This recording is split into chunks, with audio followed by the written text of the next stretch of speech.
Merhaba sevgili dostlar. Eminim hepimiz sosyal medya kullanıcısıyız. Hepimiz değilsek büyük bir çoğunluğumuz. Peki elimizdeki akıllı telefonlardan kullandığımız uygulamalara baktığımızda neleri ne kadar süre takip ettiğimizin farkında mıyız? Yoksa önümüze her geleni izleyip ha ha ha gülenlerden miyiz? Böyle yapıyorsanız çocuklarınıza da iyi örnek olmuyorsunuz. Çünkü çocuklar ebeveynlere özenip onları taklit etmeyi biliyorsunuz ki çok seviyor.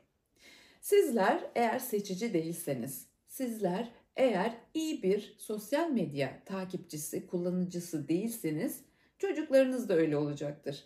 Yarın şikayetle hocam işte bu çocuk bütün gün önüne ne düşerse izliyor diye öğretmenlerin yanına gitmeyin.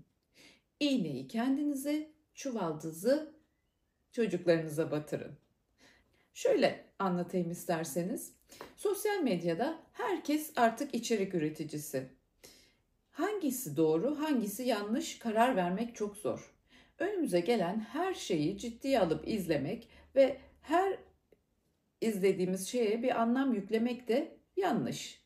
İşte diyet yapıyorsak bütün diyet şeylerini, akıştaki diyetle ilgili içerikleri izleyip bugün işte limon sıktım, yarın işte zencefil kullandım, zerdeçal koydum vesaire. Hem kendimize zarar veririz hem de bizi takip eden çocuğun aklını karıştırırız.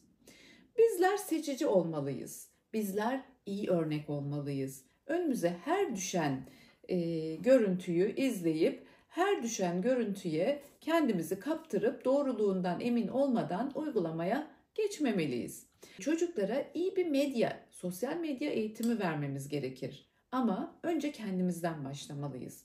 Her şeyi dediğim gibi izlemekten ziyade faydalı şeyleri izlemeye çalışalım.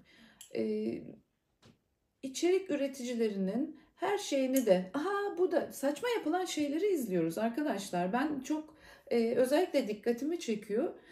Yani içerik üreticileri artık hiçbir şeye kafa yormuyor. İnsanlar zaten her şeyi izliyor. Yani saçma sapan hareketlerle ha ha ha gülüp abuk subuk hareket yapan insanlar emin olun şu bilgi vermek amacıyla hazırlanan videolardan daha fazla izleniyor. Ve bunları izleyenler siz, biz, etrafımızdaki insanlar. Sorarsanız ben öyle şeyler izlemiyorum canım deseniz de adam acaba ne yapacak burada ne saçmalayacak diye oturup izliyorsunuz. O kişilere prim yaptıran aslında sizlersiniz. Siz onlara prim yaptırdıkça sizinle birlikte yarın çocuklarınız da o videoları izleyecek. Haberiniz olsun. Sizler seçici olacaksınız. Sizler büyükler olarak seçici olduktan sonra ancak çocuklarınız seçici olmayı öğrenebilir. Ben sadece hocam vakit geçiriyorum, kafamı dağıtıyorum. O yüzden de böyle saçma sapan şeyleri de izliyorum, gülüyorum, geçiyorum zaten. Ama sizin o gülüyorum, geçiyorum dediğiniz şeyleri herkes aynı zihniyette izlediği zaman o kişilerin izlenme oranları yükselecek. İzlenme oranları yükseldikçe de o kişiler emin olun daha çok saçma sapan şeyler yapmaya başlayacak. Ve daha çok böyle şeyler ürettikçe piyasada daha çok örnekler olacak. Ve sosyal medya şu anda olduğu gibi inanılmaz saçma videolarla, görüntülerle dolup taşacak. Ve sizin kadar çocuklarınız da bu duruma maruz kalacak. Ne yapacağız o zaman? O zaman bizler bu işe sınır getireceğiz. Saçma bir şey gördüğünüzde geçmeyi bileceğiz. Merak edeceğimiz şeyler mantıklı, bilgi dolu, gerçekten güvenilir kişilerin yapmış olduğu, üretmiş olduğu içerikleri izlemek olacak. Önümüze düşen her şeyi izleyip, beğenip, yorum yazarsak o kişilerin daha çok rant kazanmasına yardımcı oluyorsunuz ve bu sayede de sizler gibi sizin çocuklarınız da bu videolara, bu görsellere, bu içeriklere maruz kalıyor. O kadar her şey boş ki ben düşünüyorum da evet bu yüzden belki de işte okuma alışkanlığı çocukların azaldı. Saçma sapan görüntüleri, görselleri, videoları izlerken çocukların, büyüklerin zamanı boşa harcanıyor. Bu dünya nereye gidiyor bilmiyorum ben.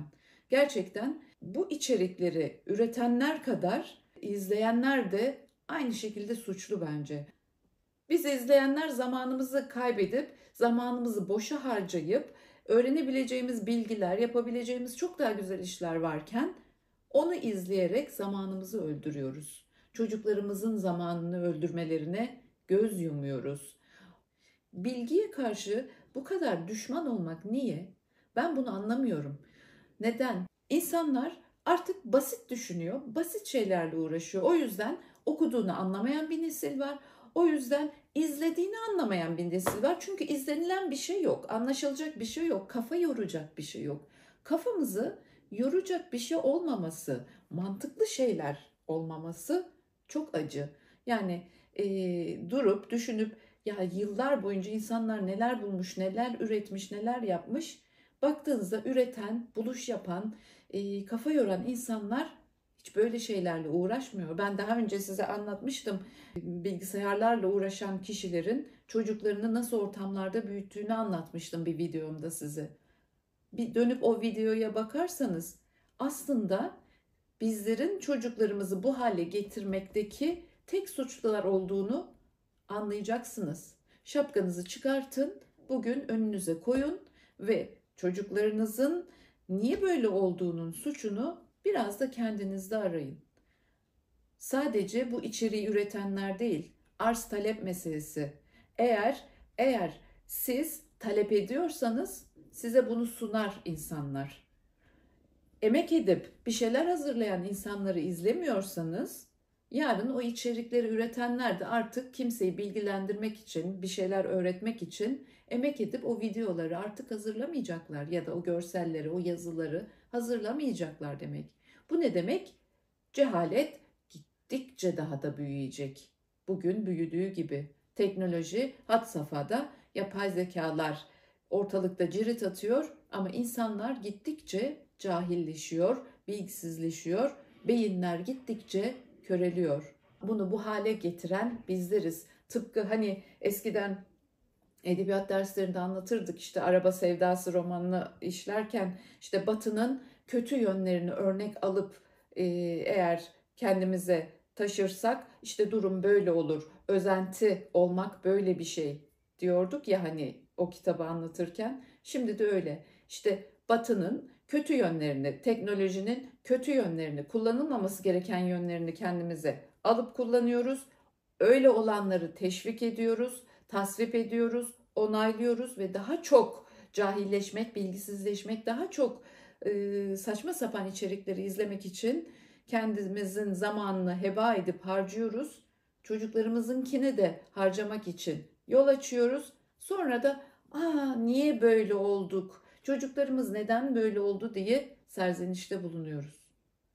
Tek suçlusu bizleriz. Hepimiz. O yüzden ne siz izleyin ne de izlettirin. Ne saçmalayacak? Ay bakayım da göreyim. İşte her ay bakayım ne saçmalayacak deyip izlediğinizde bilin ki karşınızdaki kişiyi izleyenlerin rakamı yükseliyor ve o kişi buradan kazanç sağladığı için daha çok saçmalık yapıyor. Çünkü insanlar saçmalıkları merak ediyor. Çünkü artık insanlar bilgiyi merak etmiyor. Çünkü artık insanlar öğrenmek istemiyor. Çünkü artık insanlar kafalarını kullanmak, çalıştırmak, Allah'ın bize bahşettiği beyni, aklı kullanmak istemiyor. Ben bu sonuca vardım. Bilmiyorum siz ne düşünüyorsunuz? Kendinizden başlayarak çocuklarınıza da lütfen bu dünyada, bu sanal dünyada doğru rotalar çizin.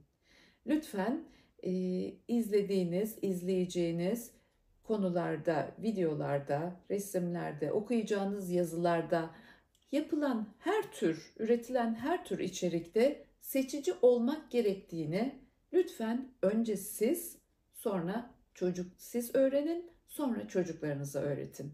Eğer siz bunu yaparsanız emin olun çocuklarınız daha mantıklı ilerleyecekler. Çünkü rol modelleri sizsiniz.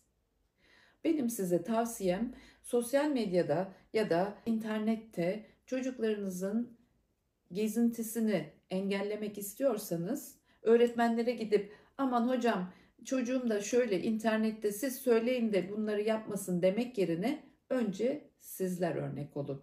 Beni izlediğiniz için hepinize çok teşekkür ediyorum. Hoşça kalın, sağlıcakla kalın.